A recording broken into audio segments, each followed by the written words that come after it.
4 বছর পূর্বে আমি চ্যালেঞ্জ করেছিলাম, একটা সহি গ্রহণযোগ্য হাদিস যদি কেউ বুকে হাত বাঁধার দিতে পারে আমি তাকে 10 লক্ষ টাকা পুরস্কার দেব। পুরস্কার দেওয়া শরীয়তে জায়েজ আছে, উলামায়ে কেরামকে জিজ্ঞাসা করে। পুরস্কার দেওয়া জায়েজ আছে, একটা বুকের উপরে হাত বাঁধার হাদিস দিতে পারবে না। এখন কিছু লোক বলে, হুজুর আপনার বউ কোথায় হাত বাঁধে, আপনার মা কোথায় হাত বাঁধে? তো মনে রাখবেন, মহিলারা বুকে হাত বাঁধবে এই মর্মে কোনো সহি হাদিস নাই, এটা ইজমা দ্বারা প্রমাণিত। আর আমি আপনাদেরকে বলেছি, কোরআন, হাদিস, ইজমা, কিয়াস 4টি হলো ইসলামের দলিল। ফুকাহায়ে কেরামের ইজমা হয়েছে মহিলারা বুকে হাত বাঁধবে, কারণ মহিলাদের পর্দা, বুকটাও ফরজ, এই বুকেও তাদের পর্দা, এখানে হাত বাঁধলে তাদের পর্দা বেশি হবে, তাই মহিলারা বুকে হাত বাঁধবে। নামাজে আপনি হাত কোথায় বাঁধবেন? আমরা ডান হাতকে বাম হাতে রেখে নাভির নিচে হাত বাঁধি, ঠিক না বে ঠিক? বুখারী শরীফের মধ্যে হাদিস এসেছেন, আল্লাহ নবী মুস্তাফা সাল্লাল্লাহু আলাইহি সাল্লাম নিজের ডান হাতকে জেরার উপরে রাখতেন। এখান থেকে এখানকে বলা হয় জেরা, কথা বুঝতে পারছেন? পুরোটাকে কি বলা হয়? জেরা। আর হাত বলা হয় এখান থেকে এখানকে। আল্লাহ পাক হুকুম করেছেন, চোরের হাত কাটো, এখান থেকে কাটতে হবে না, এখান থেকে, জি না, এখান থেকে কাটতে হবে। যখন শুধু ইয়াদ শব্দ ব্যবহার হবে, হাত এখানটাকে বুঝাবে।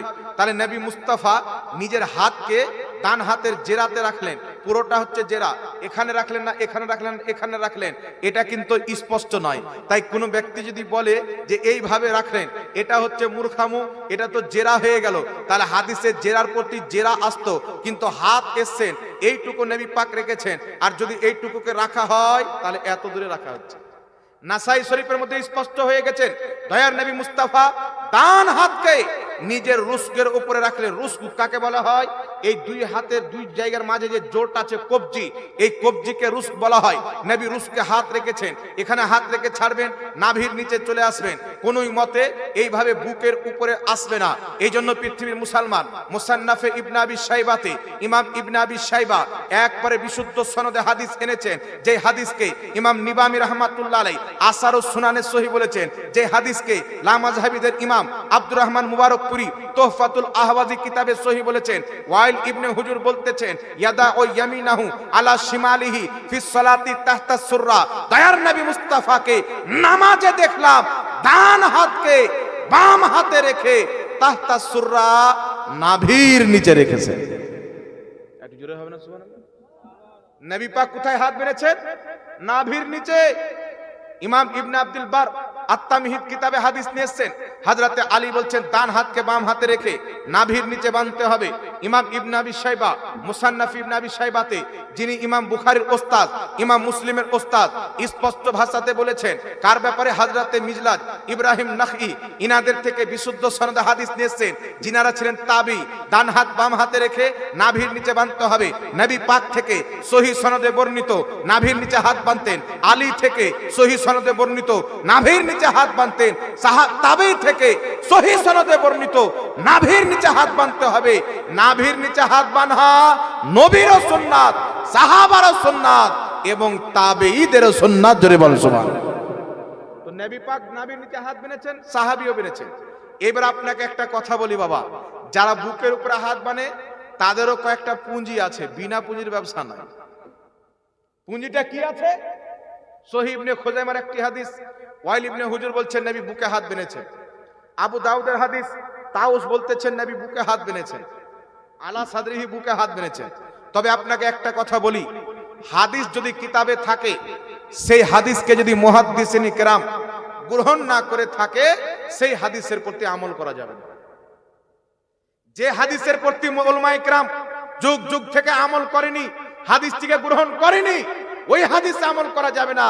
যে হাদিসকে মুহাদ্দিসিন কিরাম, ফুকাহায়ে কিরাম গ্রহণ করে তার প্রতি আমল করেছেন, ওই হাদিসে আমল করতে হবে। এটাও একটা উসুল, এটা একটা নিয়ম।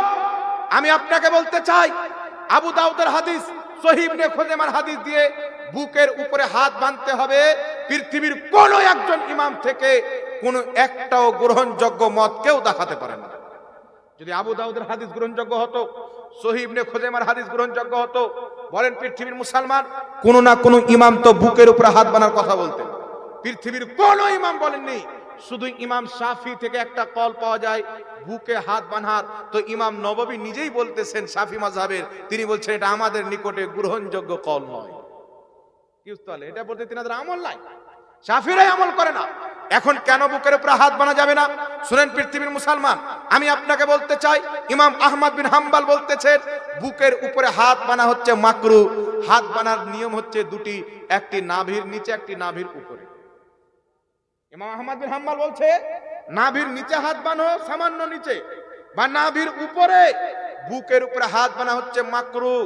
আহলে হাদিসদের ইমাম ইবনে কাইয়িম আল ফাওয়াইদ কিতাবে লিখছেন বুকে হাত বানা হচ্ছে মাকরু। মাকরু মানে শরীয়তে যেটা অপছন্দনীয় কাজ সেটাকে মাকরু বলা হয়। অর্থাৎ বুকে হাত বানা এটা হচ্ছে অপছন্দনীয় কাজ, আর অপছন্দনীয় কাজকে সুন্নাত মনে করে বুকের উপরে হাত বানা কোনোই মতে বৈধ হতে পারে না। এটা কেন অপছন্দনীয় কাজ? 1000 বছর পূর্বে ইমাম সারাকসি রাহমাতুল্লাহ আলাইহি আল মাবসুত কিতাবে লিখছেন বুকে হাত বেঁধে ইবাদত করা এটা ইহুদিদের সাথে সাদৃশ্য হয়, তারা বুকে হাত বেঁধে ইবাদত করে। বুখারী শরীফের সারা উমদাতুল কারির মধ্যে ইমাম বদরুদ্দিন আইনি লিখতেছেন বুকে হাত বেঁধে নামাজ পড়া এটা ইহুদিদের সাথে তুলনা হয়। নবী পাক বলতেছেন মান তাশাব্বাহা বিকওমিন ফাহুয়া মিনহুম, যে যেই ধর্মের নকল করবে তারা তাদেরই অন্তর্ভুক্ত হবে। তাই বুকে হাত বেঁধে ইবাদত করা এটা ইহুদিদের তরিকা, তাই বুকে হাত বেঁধে নামাজ পড়া যাবে না, নাভির নিচে হাত বেঁধে নামাজ পড়া।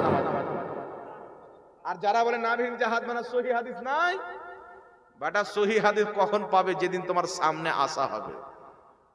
নচেত এমনি তো সোশ্যাল মিডিয়াতে কেউ কিছুই বলে চলে যায়।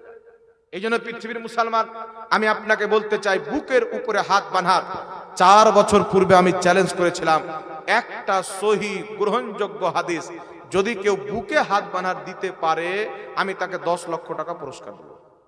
পুরস্কার দেওয়া শরীয়তে জায়েজ আছে? উলামায়ে কেরামকে জিজ্ঞাসা করো, পুরস্কার দেওয়া জায়েজ আছে? একটা বুকের উপরে হাত বাঁধার হাদিস দিতে পারবে না। এখন কিছু লোক বলে হুজুর আপনার বউ কোথায় হাত বাঁধে, আপনার মা কোথায় হাত বাঁধে?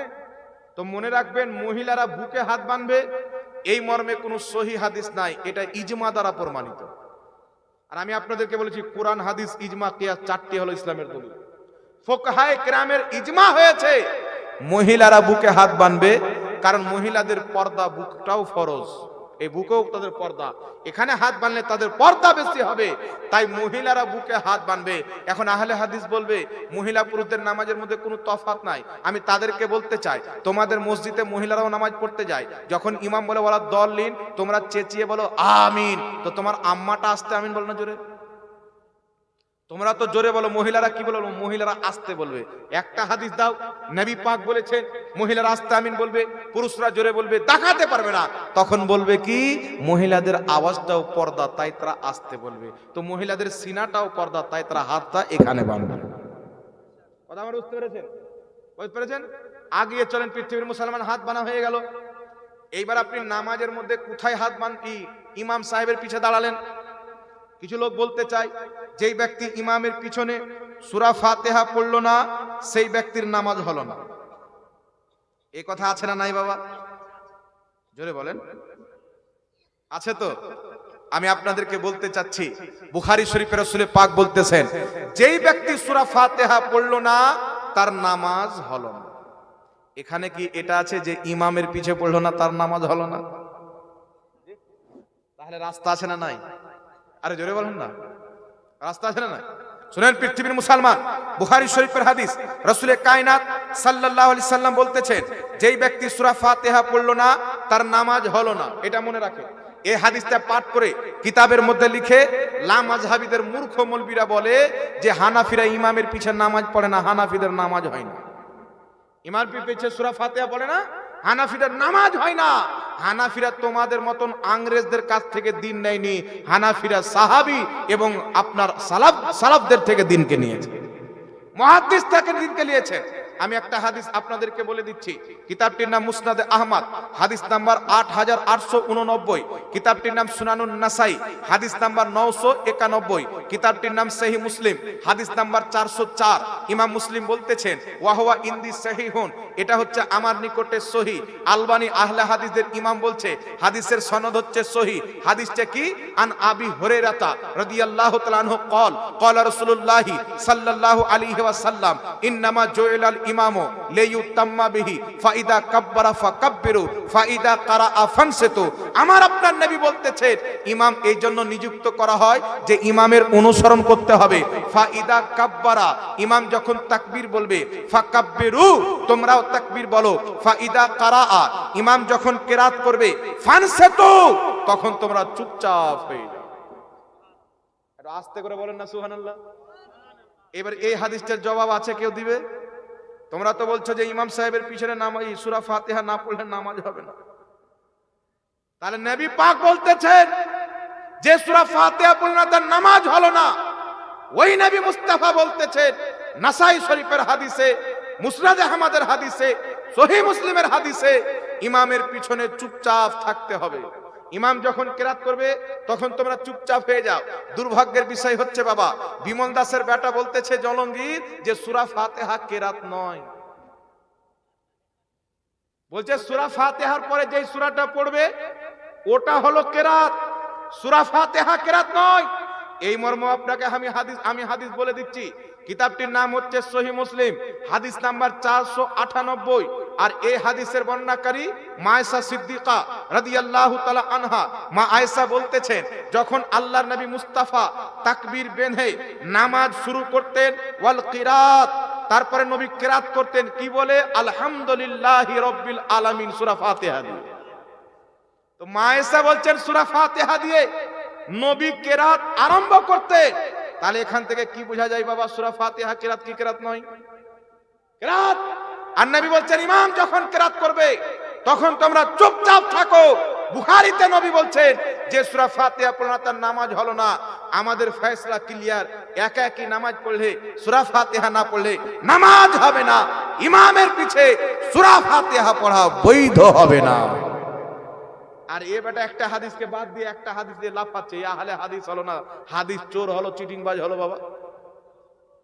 তো হাদিস মান্যকারী তো আমরা হলাম। আর একটা হাদিস আপনাকে শোনাচ্ছি, একটু লক্ষ্য করে শুনেন পৃথিবীর মুসলমান। হাদিস না আবু দাউদ শরীফ, হাদিস নাম্বার 422।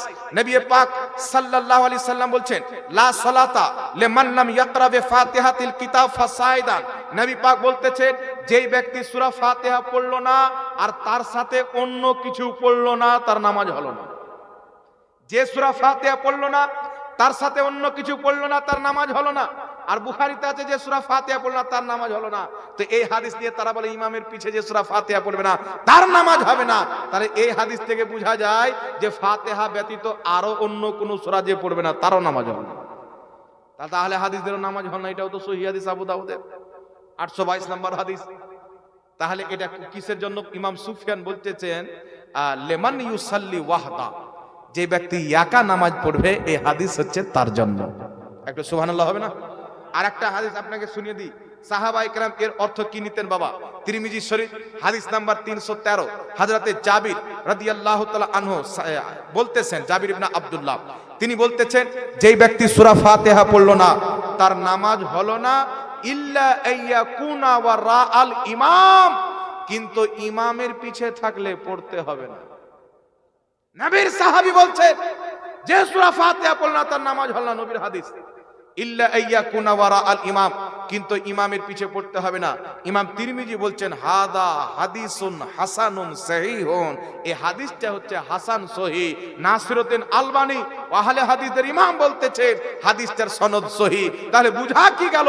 বুখারীতে হাদিস যে সূরা ফাতিহা পড়লো না তার নামাজ হলো না, এটা ওই ব্যক্তির জন্য যেই ব্যক্তি একা নামাজ পড়বে, ইমামের পিছনে থাকলে তাকে পড়তে হবে না। হাদিস দিয়ে তো ক্লিয়ার হয়ে গেল। আবে এখন আপনার কাছে আসবে যুক্তি নিয়ে। যুক্তিটা কি? হুজুর আমি যদি খাই তা আপনারও কি পেট ভরবে? তো ইমামই পড়লো তো আমার কেমন করে হয়ে যাবে? তো তাকে যুক্তি দিয়ে জবাব দিতে হবে। আপনাদের এখানে 200 জন ব্যক্তি একটা বাস ভাড়া করলো, 200 জনের সিট আছে ধরেন, বুঝার জন্য বলছি, কম হতে পারে। তো 200 জন ব্যক্তি আপনার ঘুরতে যাবে, ধরেন কোনো একটা জায়গাতে যাবে, তাজমহল দেখতে যাবে, বা কলকাতার ভিক্টোরিয়া দেখতে যাবে, বা মালদার পার্ক দেখতে যাবে। 200 জন ব্যক্তি চেপেছেন, বা এখান থেকে বহরমপুর যাবে। তো 200 জন ব্যক্তি চেপেছেন, তো আপনাদের গ্রাম নজরানার লোকজন বলছেন যে এই ড্রাইভার তুই একাই হ্যান্ডেল ঘোরাবি, আমরাও ঘোরাবো, তুই ঘোরালে আমরা পৌঁছাবো, আমরাও সাথে ঘোরাবো। তাহলে বহরমপুর যাবে না ডাইরেক্ট জান্নাতে যাবে? বিনা হিসাব কিতাবে জান্নাত। এই জন্য পৃথিবীর মুসলমান নবী পাক সাল্লাল্লাহু আলাইহি সাল্লামের একটা হাদিস উপস্থাপন করে এরা কত লোকের নামাজকে খারাপ করেছে আল্লাহ পাকই ভালো জানে। হযরতে জাবির বলতেছেন, মুসনাদে আহমদের সহিহ হাদিস, আল্লাহর নবী বলতেছেন ইমামের কিরাতটাই হলো মুক্তাদির কিরাত। হযরত আলী বলছেন যে ইমামের পিছনে কিরাত করে তার মুখে আগুন ভরে দাও। এই জন্য ইমামের পিছে কিরাত করা জায়েজ নয়। একা নামাজ পড়লে সূরা ফাতিহা ছাড়া যাবে না, ইমামের পিছে নামাজ পড়লে সূরা ফাতিহা পড়া যাবে না। কথা আমার বুঝতে পারছেন? আর একটা মাসলা আপনাকে বলে দিই বাবা, আপনারা যখন ধৈর্য ধরে বসে আছেন তো শোনালে আমিও নেকি পাবো, আর আপনাদেরও কিছু বুঝা হবে না, কি বলেন? না ছেড়ে দেবো? খারাপ লাগছে? আমার বক্তব্য আবার সবারই হজম হয় না বাবা। দুরুদ ও কিয়াম সব বলে দিচ্ছে, একটু শুনেন, একটা আর বলে দিই। আমরা নামাজ পড়লে আমরা রাফায়দান করি না। রাফায়দান মানে কি? রুকুতে যাওয়ার টাইম, রুকু থেকে উঠার টাইম আমরা হাত উত্তোলন করি না। আহলে হাদিসরা হাত উত্তোলন করে, বুখারীতে হাদিস আছে, মুসলিম আছে, অসংখ্য হাদিস। আব্দুল্লাহ ইবনে উমর বলছেন নবী পাক সাল্লাল্লাহু আলাইহি সাল্লাম হাত উত্তোলন করে তাকবীর বেনে নামাজ আরম্ভ করতেন। রুকুতে যাওয়ার টাইমও হাত উত্তোলন করতেন, রাফা ইয়াদান মানে হাত উত্তোলন করা। রুকু থেকে উঠার টাইমও করতেন। তাই আহলে হাদিস ভাইরা এটা কিন্তু করে। কথা বুঝতে পারছেন না? এখন এই আব্দুল্লাহ ইবনে উমর থেকে হাদিস আছেন যে নবী পাক 2 সাজদার মাঝেও রাফায়দান করতেন, 2 সাজদার মাঝেও রাফায়দান করতেন। আহলে হাদিস ভাইদেরকে বলেন তোমরা 2 সাজদার মাঝে কেন রাফায়দান করো না? তারা বলবে নবী পাক সাজদার রাফায়দানটা পরে ছেড়ে দিয়েছিলেন। তো আমাদের উত্তর হচ্ছে রুকুরটাও নবী ছেড়ে দিয়েছিলেন। পূর্বে নবী করেছিলেন, পরে রুকুরটাও ছেড়ে দিয়েছিলেন। তাই আমরা দুটোকে ছেড়ে দিয়েছি, শুধু তাকবীরে তাহরিমের উপরে হাত বাঁধছি। ইমাম ইবনে হাজার আসকালানি ফাতহুল বারির মধ্যে লিখছেন তাকবীরে তাহরিমা ব্যতীত আর অন্য কোথাও হাত উত্তোলন করা সুন্নাত নয়। তাকবীরে তাহরিমা ব্যতীত আর অন্য কোথাও হাত উত্তোলন করা এটা জরুরি নয়। আহলে হাদিসের ইমাম ইবনে তাইমিয়া লিখতেছে মাজমুউল ফাতাওয়ার মধ্যে কি লিখতেছে? ইবনে তাইমিয়া বলতেছেন, এই পৃথিবীর মানুষ শুনেন, ইবনে তাইমিয়া বলতেছেন যে রাফায়দান করা না করাতে কোনো ইফেক্ট পড়ে না। যারা রাফায়দান না করে নামাজ পড়ে তাদেরও নামাজ সুন্নাত মোতাবেক হয়। জোরে বল সুবহানাল্লাহ। আহলে হাদিসের ইমাম ওয়াহিদুজ্জামা বলতেছেন রাফায়দান করা না করা দুটোই সমান। তাদের একাধিক ইমাম বলতেছেন রাফায়দান করা না করা দুটোই সমান। এই জন্য পৃথিবীর মুসলমান, কিতাবটির নাম আখবারুল ফুকাহা ওয়াল মুহাদ্দিসিন, কম বেশি 1200 বছর পূর্বের লেখা কিতাব। ইমাম ইবনুল হারিস খাসনি রাহমাতুল্লাহ আলাইহি এই কিতাবের মধ্যে বিশুদ্ধ সনদে, সহিহ সনদে হাদিস নিয়েছেন। আব্দুল্লাহ ইবনে উমর বলতেছেন রাসূলের কায়নাত সাল্লাল্লাহু আলাইহি সাল্লাম মক্কাতে রাফায়দান করতেন, মদিনাতে আসার পর নিজের শেষ জিন্দেগিতে দয়ার নবী মুস্তাফা রাফায়দান করা বাদ দিয়ে দিয়েছিলেন। আর একটা উসুল হচ্ছে, যদি কোনো সাহাবী রাফুল এদান করার হাদিস বর্ণনা করে আর তিনি যদি নিজেই রাফায়দান না করে তাহলে তার আমলটা প্রাধান্য পাবে, বর্ণনাটা প্রাধান্য পাবে না। আব্দুল্লাহ ইবনে উমর তাহাবি শরীফের মধ্যে হাদিস আছে, মুসান্নাফ ইবনে আবি শাইবাতে ইমাম ইবনে আবি শাইবা সহিহ সনদে হাদিস নিয়েছেন। শেখ সোহেব আরনাউত হাদিসটিকে সহিহ বলেছেন। তারপরে শেখ আওয়ামা হাদিসটিকে সহিহ বলেছেন। ইমাম মানাবি হাদিসটিকে সহিহ বলেছেন। ইমাম নিবামি হাদিসটিকে সহিহ বলেছেন। আব্দুল্লাহ ইবনে উমরের ছাত্র হযরতে মুজাহিদ বলতেছেন আব্দুল্লাহ ইবনে উমর রাদিয়াল্লাহু তাআলা আনহুকে নামাজ পড়তে দেখেছি, তিনি তাকবীরে তাহরিমা ছাড়া আর পূর্ণ নামাজে অন্য কোথাও হাত উত্তোলন করতেন না। এই হযরতে মুজাহিদ তিনার পিছনে 10 বছর নামাজ পড়েছিলেন। কত বছর? 10 বছর। আর তিনি বলছেন ইবনে উমর রাফায়দান করতেন না।